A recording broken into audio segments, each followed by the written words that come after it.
नमाज पढ़ने के लिए गए तो एक बच्चा रो रहा था। तो बड़े नरम दिल वाले लोग थे।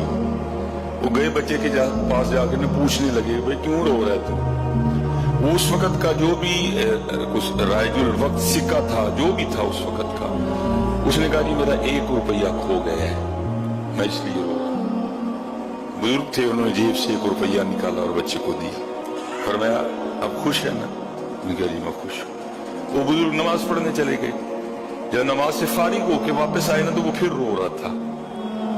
फिर खड़े हो गए, पूछा भाई तूने कहा जी सिक्का खो गया है, मैंने दे दिया, तुझे पूछा भी तू खुश है, तो अब क्यों रो रहा है?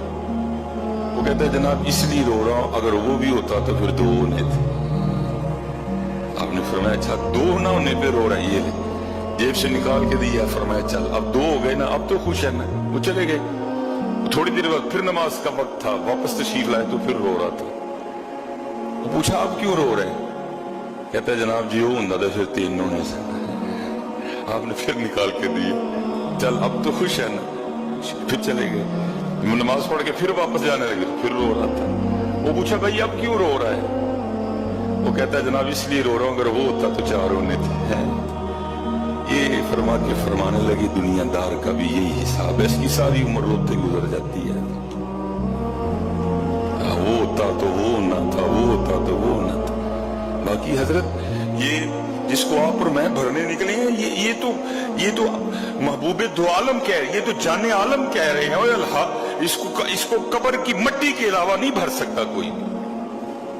जिसको आप और मैं भरने निकले हैं ना, इसको कब्र की मट्टी के अलावा कोई नहीं भर सकता। ये इस गिनती में ना पढ़ो कि वो होता तो वो ना था, वो होता तो वो ना था। ये देखो आज मैंने अपने अल्लाह को याद कितना किया। ये देखो आज मेरी असर की या इशा की सुन्नतें तो नहीं रह गई।